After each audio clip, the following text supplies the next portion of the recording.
I've been watching Elon Musk on Joe Rogan. Yeah. He's a technocrat.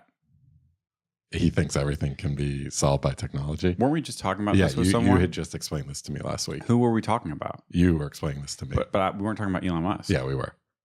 But I hadn't started the podcast I know, yet. but I had asked you a question about something he said. On the podcast or something? Okay. I think it was maybe on the podcast, but something. He was talking about safety belt regulation for seatbelts. And he was talking about technology and how there's a lag between when a new technology is introduced and when like the regulation catches up. And he was saying after seatbelts were introduced, the technology, it took like 10 years or whatever before they were all regulated to have them. And the car companies were trying to stop it. And we like can't, like AI won't wait 10 years for us. So once AI gets to this critical point, because there's a lag, like it won't matter. So like basically humans don't have any choice in the matter but the way he was talking about it was wrong. Like it was just wrong because he sees everything as a technological optimization problem. And so like there's what's the optimal amount of like safety belt regulation, or what's the optimal safety mechanism for a car, and he sees it as purely a technological problem. But in econ, actually, we study the safety belt regulation when it first came about because it actually had a what is it, like peripetia, the reversal of intent, where you're gonna have to explain about 3 of those words to me. Where you would think it would make it safer, and it did result in driver deaths going down, which Elon Musk said he was like, it was unequivocal, there's no question about it. But it actually increased deaths for pedestrians. Is it that people are driving and they're buckled in and they feel safer, so they're like, oh, I'm just going to drive with my eyes closed? Exactly. And Nice. So it's actually more dangerous for pedestrians. So this is this idea that in economics, there's trade-offs. And so it's not a simple optimization problem. It's not just a question of technology. So he does that a few times. There's times where what he's talking about is a technological problem, and then there's times where what he's talking about is actually an economics problem. So it's more complicated and it involves trade-offs. And there's not just like a clear black and white answer. So you would say with like the AI thing, there's some trade-off. Like some people get immense benefits from having AI. Yeah, I mean the AI stuff, there's a lot there. Yeah. But yeah, exactly. Yes. There's, when it comes to like what should society do, what's best for society, it's not ever a simple like every car company should be required to put seatbelts in. Even though when you first hear that, it sounds like that's obvious. Driving is safer with a seatbelt than without. Therefore, it has to be the best for X, Y, Z regulation to exist. But sometimes there's opportunity costs. I mean, just imagine a seatbelt costs $1 million. Yeah, to install in a car. Exactly. That's exactly I'd right. be like, sorry, family, you're not getting a seatbelt. The other really interesting thing about this is when you start talking about this, sometimes you first hear about it, people respond and they're like, oh, it's not true. People don't drive differently or their behavior is not changed. And then there's a story that Bob Murphy, one of these economists I follow, talked about, but I also experienced. I was at my second niece's birth, and I drove my sister, the newborn, and the older daughter home while Dan, my brother-in-law, was like at the hospital or something. And he was like, you drive as careful as you possibly can. You got my whole family in there. All right, buddy? And I was like, 19 years old at the time. I've never driven so carefully. White knuckle the whole way home. And it's like, normally you think about it, you're like, normally do I care less about dying in an accident when I'm driving my car? No, of course not. But it's just the fact that incentives matter and they affect our behavior even in subtle ways. I have just before we start, I have the opposite of that. I remember I had a job in high school, and a woman that worked at the company had purchased an SUV, and she was talking about how much she loves it because she doesn't have to pay attention when she drives. And I just remember, like, I'm like this naive high school student who's like, oh, everyone's so smart. And I just remember being like, oh my God, like, what the? This is why your parents don't want you to drive as a kid. It's not because of you. Right. It's because people like her. Yeah, exactly. The buck wild people with the big SUVs freewheeling around the city. That's funny. One of the things we're going to talk about is another video I was watching, which was a Simon Sinek video. I think we talked about Start With Why a few weeks ago. I had read that book and really loved it. And I'm not sure how much we'll talk about this, but the video was about leaders not knowing the game they're playing. And yeah, I just thought he had some really interesting things to say. We'll put a link in the show notes. But he was one of the interesting points he made was like what's a leader's job? Like a leader of an organization. He's talking to a room full of like probably CEOs of big companies. But I think it applies to leadership in open source and leadership even if you're an engineering manager. And he was like, you ask a CEO kind of what their job is and or what they care about. And they say like, I care about the customer, or what their job is to make the best product possible. But like, especially for those CEOs in that room, they haven't talked to a customer for 15 years and they haven't worked on the product in decades. You know, maybe they're never worked on the product. So, or maybe they don't even use the product. Yeah. Maybe they weren't even hired for that. Yeah. So he was saying it's easy to say that because that's like but really their job is to lead the people who talk to the customers, or the people who lead the people who talk to the customers, or the people who work with the product. So he was talking about, he goes through these different scenarios. There's like this hotel he went to in Vegas. It was like, what's like a famous for really good service hotel in Vegas? Bellagio. Something like that. Maybe it was Bellagio.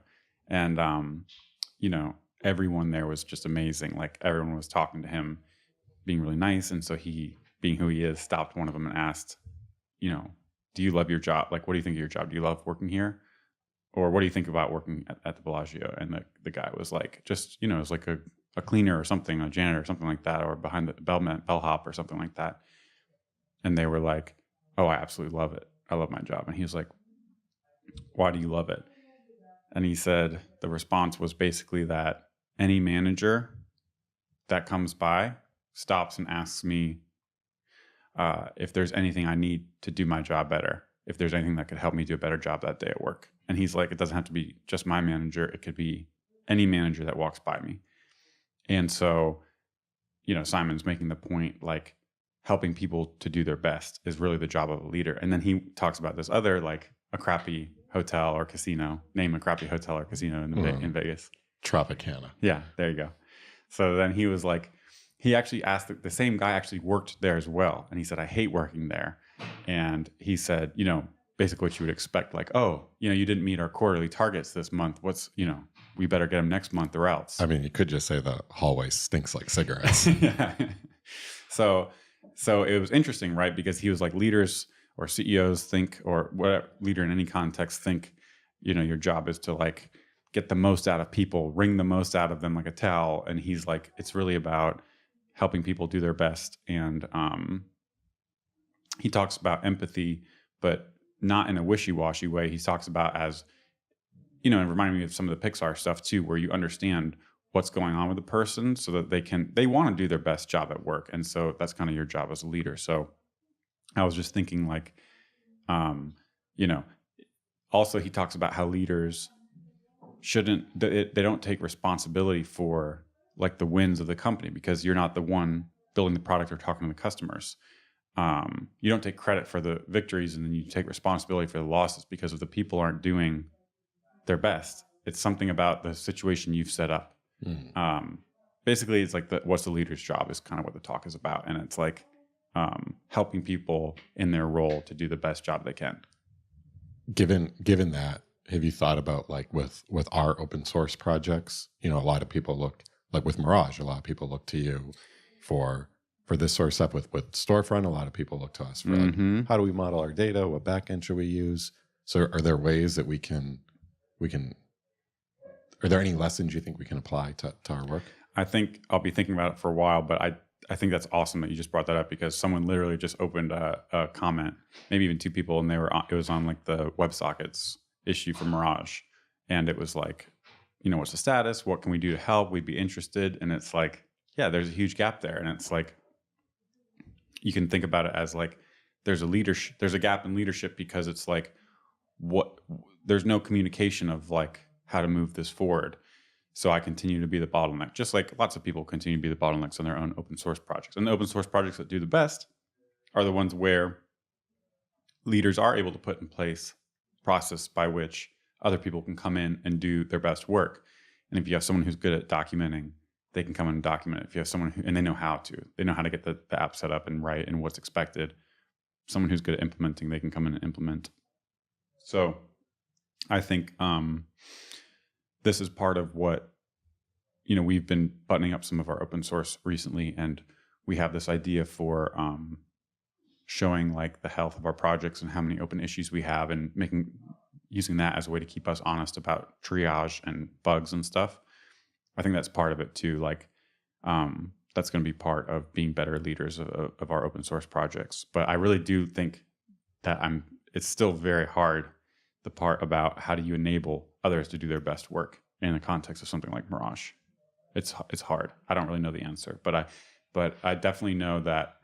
Well, it's interesting. I mean, you do know the answer because you do know a answer, because in the past you've talked about like having like a middleware pattern or an adapter pattern to like unlock the ability for other people to come in here and have their own layers. Definitely. And like over the years, people have done more of their own work and like submitted PRs, and I've done less coding myself. So it's just a matter of like flexing that muscle and doing it. Cause I think our tendency is to just want to do everything ourselves. But like, even with the homepage work we're doing, like we have a designer working on it. And that was hard for me first to just like take my hands off, but like taking the time to communicate, the constraints and the goals, but then like giving him everything he needs to do a good job. So it's just like, it's just flexing that muscle, I guess. But it's a hard one. Yeah. Oh, the other thing is he talked about was that that was really interesting, was how we all get training to do better at our job. Like you first get hired because you're good at doing a thing, and you went to school to learn how to do that thing, or you self-taught how to do that thing, and then you've worked for years on how to do that thing. And then all of a sudden you get to a point where you're in a leadership position and you haven't studied how to be a leader. No one's taught you how to be a leader. And so you're not really equipped, but you shouldn't you think you're in a position and you think that you kind of always know what's best and what's next because you're good at doing the thing, but now your job is different. Like your job has changed. So you have to learn a different set of skills, and you need to he was talking about kind of like higher leaders and middle leaders, and how as you kind of move up the hierarchy and you are starting to take on leader responsibilities, you need to be able to kind of ask for help and say, look, I don't know how to do this, or I don't know how to fix this problem or whatever. And it's hard again because you become like a master at the thing, but it has nothing to do with what you're doing anymore. Oh, I mean, totally. Yeah. Totally. So I think this is a spot where like a mentor at the company can really help. Someone that's kind of been through this and can say like, look, I know you're a great programmer, but that's not what we need from you anymore. Opening 5 PRs is totally different than managing 5 people. Right. So it's interesting. I wonder if he has any more writings or anything about that, but maybe we can follow up with that later. I've been upgrading EmberMap. The Ember version. 3 times. Maybe 4. I've lost count at this point. I think it's less than the amount of times I've tried to do the nested drop down. So that still is. It's your watermark. Yeah, exactly. So what, take me through what it's been like. So we haven't kept EmberMap's codebase up to date a lot just because we've been doing lots of stuff, and it's, we just usually take the lower risk approach when it comes to this stuff. I think we do this in all of our apps. Yeah. We very rarely.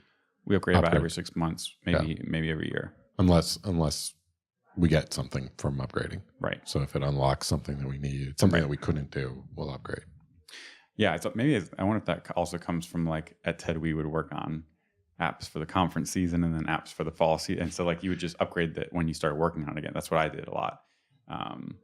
I think you can, I think you can spend a lot of time upgrading and you're, just creating work for yourself. Right. What would you do with like the Rails apps you used to work on? Did you feel kind of similarly about it? Rails had great motivators for upgrading. They would do their security versions were the last 2 of the current version and the last 1 of the previous version. So let's say there was like 4.0, 4.1, 4.2, 5.0, 5.1, 5.2. If a major Rails security bug came out, they would patch 5.1, 5.2. So the first 2 of the current number, Major series. major series, and then the last one of the previous. So then 4.2. I see. So this meant that all my Rails apps Were were on either- 4.2, 5.1, or 5.2. And that if it ever fell out of date, that would be like the motivator. It's like, okay, I know this. I know 5.0 is coming out, and I'm on 4.1, so I got to get up to 4.2. Right. And Right. I thought that was awesome. And there are, major Rails Ruby vulnerabilities every few years. Right. And yeah, really big Rails code bases, when you're under the gun of a vulnerability, are very hard to upgrade. Yeah. So that was always a big motivator. So you actually were intrinsically motivated. It Yes. wasn't just like, I should do this. Whereas we don't have, we're not running, now we're running Ember on a server. So I guess we could have, I like the idea though of like, there's a reason to do it, Yeah. Also too, like I like targeting LTS. Right. And we were on 2.18. Right. And the 217. Next 2.17. Yeah. Okay. You're ruining my story. But yeah, But we're going from one LTS to exactly another. 3, So, 4. Yeah. Yeah. So I wanted to make, for one of our free videos, I wanted to talk about, just showing an upgrade. We have a video from like a year ago where we upgraded the app and people liked it. And it just, walked through like what happens when there's some bug in an add-on and you have to fix it. Like so many things happen despite how careful Ember is about maintaining Semver and all this stuff. There's just so many dependencies and Combinations of add-ons and versions that no one can make it so that you just, run a single command and upgrade everything. I'm super excited for this video because I upgraded a few of our dummy apps inside of our add-ons and some of our toy apps and a client app. And every one of those had their own different struggle. Right. Right. So first I kind of did what I usually do, which is just like brute force and cross my fingers and just like, bite the bullet as I go. Ember CLI update, run it, go to either like the second to, the nearest next LTS version, basically. And then like deal with the errors there. There's a lot of stuff that's easy about that. You get like the linting errors, you deal with those, and you start fixing the test failures, and then you run the app and you click around and all this stuff. But it's always like, sometimes, and this has happened, like sometimes you see an error that doesn't make any sense. And by the time you've spent 2 hours, you're just like, oh, I needed to upgrade to Liquid Fire. And now I was on like 0.27, I need to be on 0.29. So, and I always kind of thought that was just like, I mean, maybe this is stupid, but I just thought that was like part of the process. Like I wanted to upgrade Ember CLI and everything, but like the thought of upgrading every third-party dependency that I have, like those could change for their own reasons. I have nothing to do with Ember CLI changing. So I want to just change Ember CLI and then fix those as needed. But like, what if those have completely changed their programming models and like backwards incompatible? Now I'm like mixing a lot of concerns. So, but the reality is like, those use APIs and they're built for the old Ember CLIs. And so inevitably what happens is as you move Ember CLI and Ember versions, those older add-ons will break in unexpected ways. And unexpected ways is really difficult to debug. Yes. Because unexpected ways are a Glimmer transaction has begun. Yes. And you have no idea what to do. Exactly. So the flip side of that is like upgrade everything so that you're at least on like recent versions of things. But then it just sounds like so much work, right? When you say upgrade everything, you like mean... if you want to avoid the unexpected error and like, maybe it's unexpected because Liquid Fire, I'm just picking on Liquid Fire, to be any add-on, but like Liquid Fire was written in September. The version we're on, it was written in September of 2017. And now Ember CLI changed and changed its version of Babel, and you've changed that. And the Liquid Fire in September of 2017 was actually relying on something in the old Babel configuration, and now it's not. And because of NPM nested dependency, for whatever reason, even though the Ember CLI change was maybe even a non-breaking forward change, it's just, again, even if everything is kind of like non-breaking in a sense, there's APIs that are used in ways that aren't quite, it's like those intimate APIs, and things might get deprecated and you don't know in time, or again, there's some sort of interactions that can happen. even if everything is following Semver, and you can get stuck. So if you're on, it's much more likely that you won't have any unexpected bugs if you're on, a more recent version of things that was made of Liquid Fire for a more recent version of Ember CLI. So if you go to Ember CLI 3.4, you'd rather be on, a recent version of Liquid Fire just because of those things, not having nothing to do with the APIs of the actual library. I mean, this sounds good, but there's two things that really scare me. One is APIs change. So if I upgrade Liquid Fire or any other add-on, I might have to go rewrite, right, 20% of my code base. Right.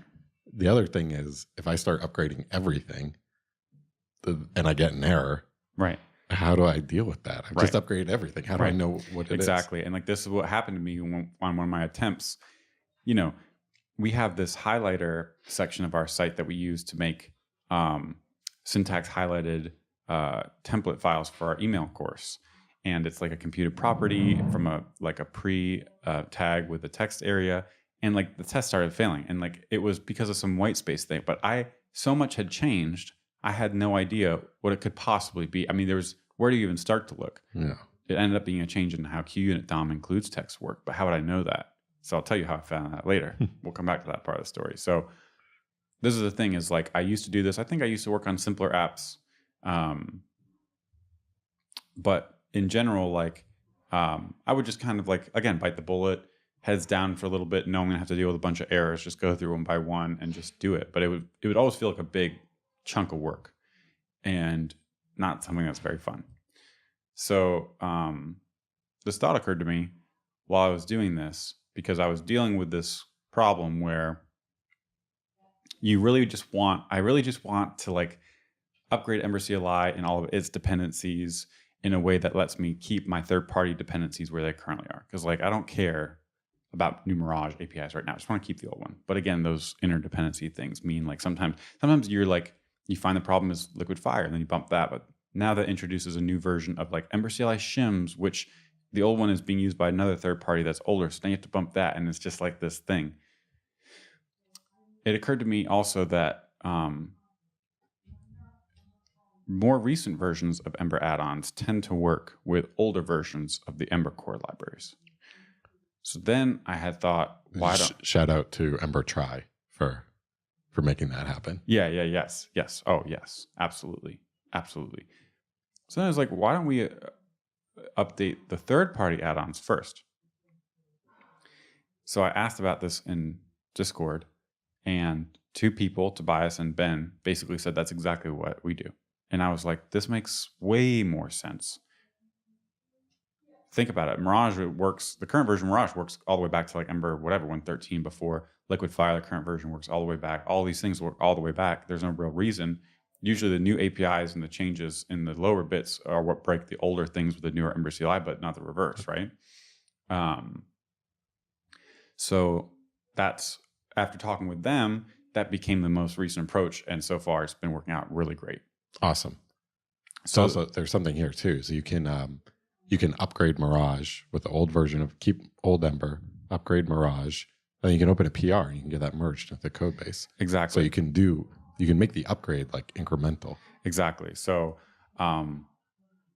it's what I was calling it's like abortable, or it's like you can bail out at any time, short circuit your upgrade. So before, the upgrade would be this huge thing, and we've seen this happen where you start upgrading, you're like, all right, I'm still upgrading weeks later, I'm still upgrading, and it's like, I get it. It's like there's so many unexpected things, but now you're just like, what do I do here? If you're like 2 weeks into an upgrade and your tests aren't passing and you're like tracked down 5 things, but you have like 10 more things to figure out. Basically, it's very unexpected, the timeline. And not only that, but you have a massive PR. It's like a pain in the ass for anyone to review. They're just like, all right, sure. Exactly. So the idea with this approach is, let's say you have master of your app, all tests pass, you're on the old versions of everything. So you start with the add-ons. Actually, what you really start with is everything that can be bumped in a forward compatible way. So there's this great command, it's called yarn upgrade outdated, upgrade dash outdated, and upgrade interactive. I think npm has something equivalent, and then you can do like dash dash interactive. So upgrade outdated dash dash interactive, or dash latest. Upgrade interactive dash latest. So then you get a list that you can navigate with J and K and select with space. You see all your dependencies that are outdated, and they're color coded. So the ones that are green are some ver compatible change, like 1.1.1 to 1.1.3. Ones that are yellow are probably okay. They're minor versions. I guess green is patch. I think the yellow is minor, but also when the first number is 0, they make it like yellow because you can't tell, even if you basically can't tell. So what you do is you go through, and about half of them are going to be like green or yellow, but for the minor versions at the major, like they have 1.0, but they still do a yellow for a minor version update. But those are probably going to be okay. So you select all the greens, all the yellows, and you do half of them, and then you hit enter, and then it upgrades basically half your outdated dependencies in one shot. And then you run Ember Test Suite, you run Ember Serve, everything's green, boom, good to go. So you just knocked out like half your outdated dependencies right there, which is pretty awesome. I think there was like one fix I had to change. And it was because of dependency lint, because by doing that, I changed like the dependency graph, which introduced like a dependency lint error. Which is what we want. Yeah, 100%. Because we have tests, dependency lint tests that ensure that we're getting the right version of an add-on included. Exactly. Which was the source of subtle bugs when I was doing the whole hog solution, and I had no idea, of course, because I was just looking at the first failing test without even realizing like there was different versions of Babel being used for different add-ons. So like this is another reason why you want to do this. So you do that, and then you commit that. So your first commit is a green commit. Your thing is still green. Mm-hmm. And you could merge that anytime you wanted to. And you've just saved someone, the future traveler who's going to do this, a lot of work already. So that's great. I have a question, and you might get to this, but since this is automatic, what you just described there is something a script could do. Yeah. Should we be doing that in like our Ember app? I'm going to get to that. Let's talk about it at the end. Okay. So then what's the next step? So you're on Ember CLI 2.17 and you want to get to 3.4. What's the next step? So the next step is actually do the yarn upgrade interactive again and start at the top. And what you're going to see, your dependencies are going to be like broccoli, filter, or like other node packages that you have that are not Ember add-ons, so non-Ember add-ons. And then you're going to see Ember add-ons, and the Ember add-ons are going to be in two categories, right? Ones that you've installed or ones that Ember CLI brought along as default packages. So, Ember HTML bars inline precompile or whatever. The only reason it's there is because it was brought along with the default blueprint for Ember CLI, whereas Liquid Fire we installed. So what you do is start from the top, choose the first dependency that's third party. So, Ember CLI Mirage, let's say, and it's on 0.4.1 and the latest version is 0.4.10. So you just, you see it. You even has a link to the homepage. So you click the link, you pull it up, and am I going to a major version? Okay, what's changed? Otherwise, you just do the work. And yes, this is going to mean upgrading your third-party libraries to the latest version, which might mean changing APIs for which kind of don't offer you any benefit. So going back to like, what's our intrinsic motivation for doing this? Like, I don't need new APIs in Mirage or whatever, so I haven't updated it. But it kind of feels good and it's kind of therapeutic because this thing is, even if there's no, high pressure motivation for doing this, like using out-of-date stuff is debt, it's maintenance. Like we all know code needs to be maintained. So it's debt and you don't know when the collector is going to come exactly and ask for their money back. Exactly. So you look at the change log. By and large, folks in Ember do a really good job of not introducing breaking changes unless they have to. Most things are forward compatible most of the time. And so you say, okay, I have to look at the notes for this. By the way, I'm like super guilty of this, but like all my add-ons are ODOT, which just makes this so much harder. And it's just so stupid. I just hate myself for this. Like I'm just cursing at past Sam while I'm doing this because like, why isn't Mirage or Tailwind or Storefront 1.0? Because that would let you know when it's actually a minor versus a patch. Yeah, all those ones that were, if I look at something as 1.2 to 1.3, boom, I'm just going to do it. I'm not even going to care. Right. Because, if I get a failing test, I'll deal with it. But like by and large, the chance of 1.2 to 1.3 that's going to break your app is like very, very low. So, of all the add-ons I upgraded, maybe about half of them were actually force compatible. So if those were all green, that would have just saved me a bunch of time. So I look and I see there's no changes. All right, let's bump Mirage. Let's rerun the test suite. I'll also run Ember serve and click around just for sanity check. Everything works. Commit it. Now you've got another commit in your upgrade PR. The first one was all those things. Second one is upgrade Ember CLI Mirage. And you're green the entire time. And you just go through and you do this. And that could be merged. That could be merged. Mirage upgrade. Anytime. So you're 2 weeks into this. You've got 4 or 5 add-ons done. And you need to punt on this. You just merge it. You're using the latest version of all this stuff. And you keep going. Yeah, and then or you just merge as soon as you... Yeah, you could just merge it immediately. Yeah, exactly. So then if you have to bail, it's like, well, I got half this stuff upgraded. Yep, exactly. So you go through all that. All the third-party add-ons are upgraded. And all of them were able to, I did that for all of them, and they all worked with the old version with 2.17 of everything. So I didn't have to touch. And you're going to see Liquid Fire, you're going to see Mirage, but then you're going to see Ember CLI shims, you're going to see Ember CLI, Ember source, version checker, all this stuff that you know. And if you don't know, there's a repo called Ember new output, which shows you the default blueprint for 2.17. So I can just see kind of which add-ons I'm not responsible for, because to me, I treat this as a black box. Not everyone does. Some people are more familiar with those, but I think by and large, people, that's a black box. It's Ember's responsibility. It's not my responsibility. I'm going to deal with that when I do my Ember CLI update later. Yep. So you go through your third-party add-ons, do that. And then, there's like a node version bump. Like one of the add-ons had a minimum version of like 8.10, and we were on like 8.9 because like a new LTS 8 came out. So like part of that is like bumping node version. Whoa, really? Yeah. So an add-on depended on some it like was a new version of like Ember. There's a new like node API between like 8.9 and 8.10.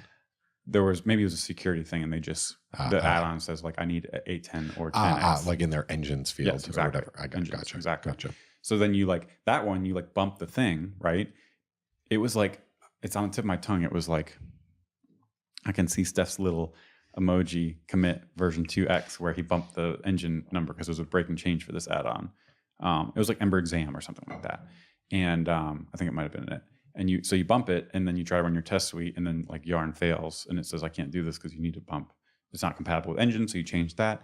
But the point being, at the end of it, your commit is update Ember exam and update node. Yep. But again, this is like the idea that like it feels good, and like normally, think if you were upgrading all these add-ons, and then you bumped your node version, like who knows what could be happening? It's ridiculous. So like you go through like everything, then you hit this, and you're like, I gotta upgrade node. Yeah. And then now you've redone everything on a different version of node, and it's like bananas, right? This is so nice and tidy. It's like these commits are like 1 or 2 changes to package JSON and maybe some code changes. It is true. When you say that Ember add-ons today are really good about being backwards compatible. Yes. And it's so that's true. That's the thing that makes a lot of this work, right? Yeah. That makes all this work basically. Yep. I really think this might have something to do with like the default Ember try. Yeah. Totally. Blueprint. Totally. Where I don't think like, should I be running this Ember version in my Ember try test suite? It's like, yeah, of course I should. It's in the default. Yep. And then there's some things that are like, So there's a few times where maybe you come to a third-party add-on you've used and it's stale, and maybe it doesn't work with the latest or with the current. Like upgrading it for some reason doesn't work, and it's gone stale. And so maybe there's an opportunity to refactor away from that add-on. And maybe there was a major change, or there was a change that broke your app in a strange way, but there's no change log or there's no release notes. This is another thing that like we could be better about as a community. I think 75% of the add-ons I came to, I was able to find something, but then sometimes I just have to dive into the commits a little bit and look at the history, because like I need to upgrade this add-on, and it's like I'm on 0.7, and now the latest version is like 2.1.4, and it's like, okay, why did we go to 1? Did we go to 1 because there was a breaking API change, or did we go because like we're stabilizing the API? And then why did we go to 2? So people use changelog and releases and those things inconsistently. Also, sometimes there's like a more recent release on NPM than on GitHub.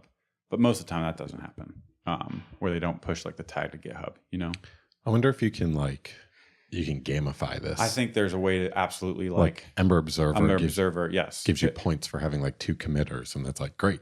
I love when I get a second committer because I'm Right. going to get those sweet points. Right, exactly. So if there was something like meaningful changelog, yeah, basically meaningful changelog or release notes would be really good. And also just to like help surface the best practices there. Like I know in Mirage, we stopped maintaining a changelog.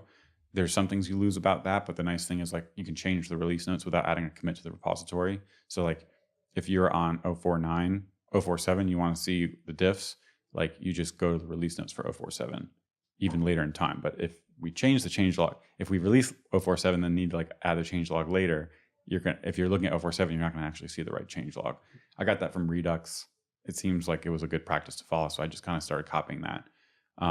Yeah, I think it's great. It's it makes sense to have it's those. easy to edit. Yeah, you can change it without committing, so it feels right. But anyways, like just surfacing those and encouraging those some way would be good, because yeah, you're going through and you're updating it. So there's another point I wanted to make, which is just that let's say you are in that spot where you have an add-on that's going from like 04 to 2.1 and you don't exactly know why. Maybe you can try it, but maybe something happens and you're kind of stuck. Now you're like, if I don't upgrade this, maybe once I update Ember CLI, I'm going to get some weird errors because this is like an older add-on. If I do update it, I don't really know what to do. So, there's a couple of things I did here. One was like, maybe this is where you just open an issue and ask. Maybe you try to ping the person on Discord. But I think the point here is like upgrading is not really something you have complete control over. Also, in terms of estimating how long an upgrade takes, it's really something that I think you should try to amortize over time instead of say, I know I can do this in a week, because you basically can't. I've come to believe you just can't. So it's way better too. Most of the people I reached out to got back really quick. So if you were to treat an update like I used to, where you just whole hog it and you just heads down until it's done, you're going to be frustrated because you're going to hit these points where you're waiting and you have to go in parallel or in sequence, but you want to go in parallel, right? So instead of you treat it like this kind of, and you chunk it, you get to upgrading my problematic add-on, and then you ping the author, and then you just go do something else. And again, because this whole thing is like short circuitable, you already have the 10 commits you already have are green. And if this ends up being like, look, we need to migrate away from this add-on, it's going to cause us problems. That's the kind of unknown you don't know going into it. And it might be a month task. It could be a lot more than that. And so this is why you're able to just upgrade the other ones, commit it, and move on. I mean, this is great too, because if you hit that bottleneck, you can just move on to the next add-on. Exactly. So that's exactly what I did. I would drop an issue in and then just make a note of it, put it at the bottom of my list, and then move on to the next add-on. Nice. So have you encountered this where maybe you come across an add-on that you were on 1.0 2 years ago, you're still on 1.0 today, but the whole reason is because that add-on's been abandoned. And when you go to upgrade Ember, that add-on stops working. Well, that's the case with Ember Remarkable, because it's basically not maintained anymore. And I think we were talking about this is probably an opportunity we factored away from it, because now that we have things like Ember Auto Import, we don't need it. But I haven't finished the upgrade yet, so we'll see. Okay. But basically, yeah, that's one that's like, I guess it's older. It didn't come up in that Yarn Upgrade Interactive, right? Because there's no new release. Yeah, exactly. So that's another class of problems that can happen. But that's why you want to minimize what's changing from one thing to the next, because you have interactions between stale add-ons and new Ember versions and new add-ons and all these things. So that's why this process is so good. I'd be interested to see when you're done with this, how many add-ons fall into that category. Mm-hmm. And yeah, I guess most of the add-ons we use are maintained and maintained in a nice way. So then you do that, and so now you get your spot where all your third-party add-ons are upgraded. Feels good. You're using modern APIs. You can commit that and be done with it. This is not actually an Ember CLI update. This is just like housekeeping, but whatever, right? And then you get to run your Ember CLI update. So Ember CLI update makes it easy to change all of those kind of black box dependencies that come with Ember. You can run that first. You can do --2, pass in the string 2.18. So we go from 2.17 to 2.18. Get a bunch of deprecations and linting errors, but now I'm fixing all those. Oh yeah. So to come back, the QUnit DOM story was, yeah, that's like, I have a commit where it's upgrade QUnit DOM, and you're just looking at it, and I just pop open the release notes, and the only breaking change from like the 2 versions that we did was how includes text handles like new line endings or strings or something, or a blank space or something like that. And so, yeah, you run the test suite, and I saw those original failures, and it was just super easy to fix those in the test. It was just a test fixture. That's awesome. So that's the kind of thing where it's like, I just feel so good about this. Whereas before, it's like, I literally had no idea what's going on here. Like, who knows what's going on here? So, yeah, you run the update, and then you just kind of rinse and repeat. And I haven't finished yet.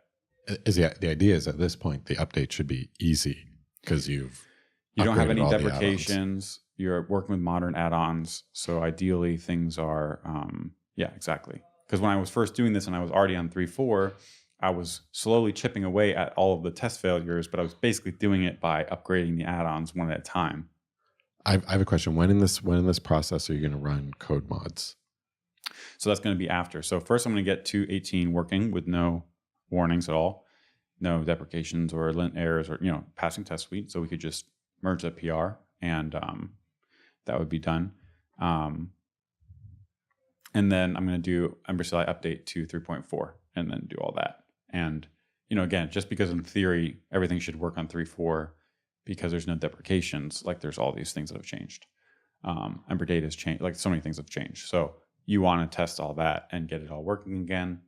And then, you get it all working, and then you run the code mods after. So that's like, the code mods are going to change the tests to the new style tests, but the old tests can work with 3.4 APIs. So, yeah. What about, how you stayed on 2.18 and upgraded the add-ons?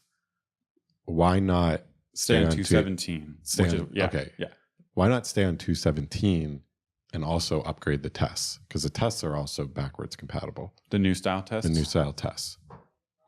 Or like... They don't depend on 3x at all? Nope. Ember try runs your test suite, which is like the new style tests against Ember version 2.12, and that works. Mm-hmm. So you can use a new style. I think just because the code mods do it for you, and they only run under 3x because they're like considered 3x tests. I see. Okay, so you can't use a code mods. You can't say code mod my app, but like don't upgrade my Ember version. Maybe you can, but it's like not. The code mods are pulled and based on the current tag, based on the current version that EmberCLI are using. I see. So yeah, I would just follow that, and I would just follow that. So, cool. Yeah, so it seems pretty cool. I haven't finished yet, but I do notice like it feels like it takes a long time in the sense that it's like I'm just running the test suite. I'm changing one line in package JSON.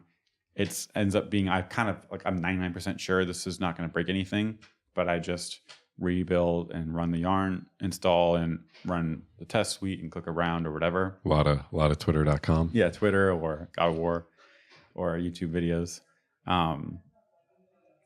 And then, but once it finishes, it takes the test suite doesn't take that long. It takes, I don't know, a few minutes. Yeah. I don't even think that. 2 minutes. I don't even think that. No, I think it takes, yeah, maybe. But it's just enough that you can't. Yeah. Yeah. It's like that weird in between. Yeah. So it feels like it takes a long time, but again, this is the thing, like you can just space it out. This is why I wouldn't treat upgrade as like a single thing that's going to take me 2 weeks. Like you can kind of do it piecemeal and do other things. And if you ever need a bailout, you can. So this kind of comes to your question earlier, which is, what about automating this? And I know Tobias uses this tool called Dependabot for his open source projects. And since I always used to do upgrades more as a big one big time thing, like getting all these little PRs for each little dependency that changes seemed like it would be distracting. It would especially for open source projects, it would spoil the history, and it's I don't want to see all this kind of meaningless Dependabot merged 0.1.1 to 0.1.2. Seems like a UI problem and not a Git problem. But but now having gone through this process, man, like this totally could be automated. Like having all those PRs come throughout the year while we're just working and just bumping things. And also like, it kind of makes you want to do it for sure, because it's just, not only are you getting those recent versions, getting notified of test failures, you're also helping the open source developers out, because now you're running your app against all these recent versions. Like I came to some of the add-ons where it was going from like, let's say we were on like 1.3.1 to like 2.0 beta dash 2. And I'm like, I don't want like a beta release. Like it's not stable. But like it was 2.0 dash beta 2 was actually marked as latest. That's what Yarn is going to show you in that dash latest. So the author, let's say it was like Modal Dialogue, because they're like in beta 3 of 2.0, I think right now. And I was like, do I want to do this? Like I'm upgrading the app. I don't want to be testing out a beta thing. But they marked it as latest because that is like the latest release. It's a beta because it's beta, but it doesn't necessarily mean it could have just been 1.9.5 or something like that, if that makes sense. So by looking at it and seeing that and saying, okay, like, yeah, this is just introducing some new things. And there's like a couple breaking changes that didn't apply to us, or like removing deprecations. Actually, that's all it was. And so it's like, actually would be a lot better if people were testing that. It made me think, when I put out betas of Mirage, I do that so that people can try it out, not because it's not because it's unstable and I think it's going to cause you problems, because I think it's not going to cause you problems. And if it does, I want to know about it. I look at, when I see that beta string, that tag, I think this thing, the person was not confident enough. I know, but it's not. This is the other thing. There's a pre-release and there's release and latest. So you can actually publish a beta or like an alpha and mark it as such in NPM, so that I can have a live beta version of like Mirage. But if you NPM install Ember.CLI Mirage, you won't get it. But sometimes people mark things as beta and they still mark it as latest. So if you right now NPM install Modal Dialogue, I think you're going to get something called 2.0.0-beta.3. So, but why not have like 2.0.3?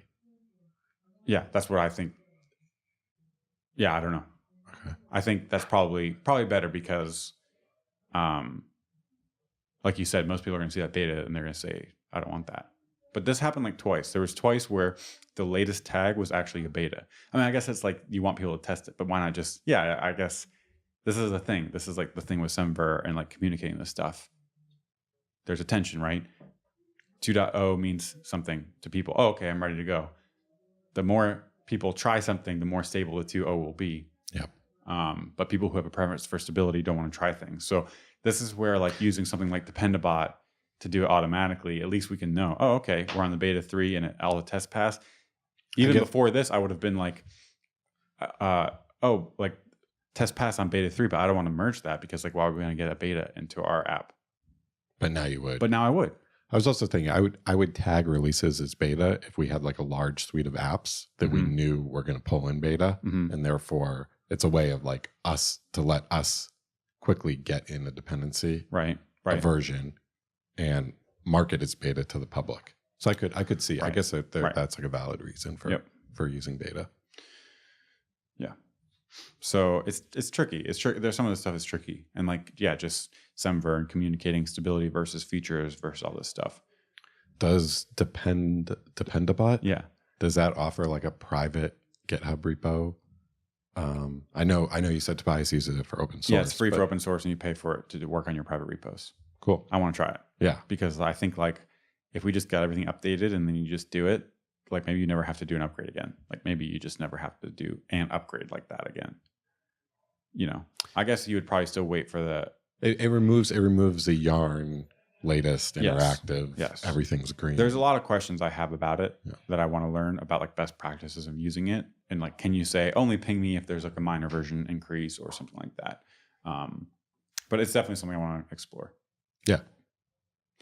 But yeah, it's just so treating it kind of as like this asynchronous workflow where you don't have control over it is going to save you from being frustrated. And it's just great to have a process where you can just feel confident that I can figure out what's going on. And, you're still going to run into things that are hard. Like I'm upgrading something and something changed in a way I didn't expect, and I have to figure it out. But at least I know it's only one of the two things I'm changing right now instead of like these million things. Yeah, and I mean, it's just the fact that you can go on to the next add-on, Yes. merge all your existing code, and stuff in Ember does get fixed pretty quickly. Yeah, I it mean, does, there's new definitely. releases every No, then that's what I was 2 saying. months. Like the issues I would open would get responded to real quick. So imagine we were doing this and let people know right away. It'd be great. Like it would just be helpful too. I think if this was a default, something like Dependabot, where you just maybe you configure it every 6 weeks. Just do one PR for every outdated dependency, That'd be pretty good. right? Yep. And then you merge the 5, and then there's one, and you let the person know. And now you've got all these apps running against these new versions. It would make things a lot more stable. So, Nice. yeah. So I'm going to be making a video about this soon. Hopefully try to condense all this down because this is a lot. And it'll be a free video coming out next week. Nice. Like I said, I am super excited having done this a few times and never feeling great about any approach. Yep. So thanks again to Ben and Tobias. Cool. Yeah. So the last thing I'll say is when you go to 218, some of the deprecations and stuff that you deal with are the linting errors, the new linting errors, because there's all these new ESLint Ember rules, and one of them is the don't leak state in Ember objects. So if you have like an Ember component and it has a property, and that value of that Called property is like an object or an array. Yeah. You know how we'd use that for our style components? Yeah. Well, we use it a lot. It's actually funny because if you think about the official Ember APIs, like attribute bindings, they get a free pass. They have a literal whitelist of things where it's okay for that. It's not fair. If they get it, we should. I'm convinced they wouldn't have. They would have changed the object model to accommodate this because this API is it's part of using Ember data. So, by the way, the whole from the doing research on the memory leak series, the whole point of this is because if you call set and you put an Ember object into that object or that array ends up living on the prototype. right. And if an Ember object goes into every Ember object has access to the container. It knows what created it. So now you have a thing on a prototype that has access to the container. Prototypes never get garbage collected. Therefore, the container can't get garbage collected. Therefore, boom, memory leak. Interesting. So, Right. so for things like style, we're never putting Ember objects in there. Mm. So we could, if you can find out how to override this, you could whitelist style, because style will never leak memory because we're not putting an Ember object in there. Isn't there also a self-troll case where you modify it and different instances are sharing that object, and you did not intend that? Like you do. Yes. Yeah. You do that's post why empty array, and you think this is a property for this instance of component, Right. but it actually ends up being shared. That's why the memory it ends on the prototype. Yeah. But that thing will live on the prototype. So I guess it will leak, but it doesn't have access to the container. It doesn't have it won't access cause to a the memory world. leak for your Ember application, but it will leak across instances and cause unexpected behavior. Right. And I think we see this. We'd debug this in one of the tests where it's every test run keeps pushing onto this array. And so I'm on the fourth test run and there's 4 things. What the hell? Yeah, exactly. Yep.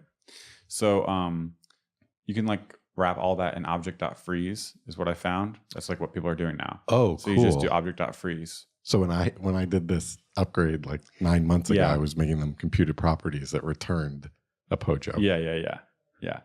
You can do object.freeze unless you are going to modify the thing, which on one of our services we do or something like that. But for the style, you can just do object.freeze. It's kind of annoying. The API is not the best, but we really need class properties, which is a proposal, ECMAScript proposal, which is going to let you do, style equals object. You can see it in React if you use a class.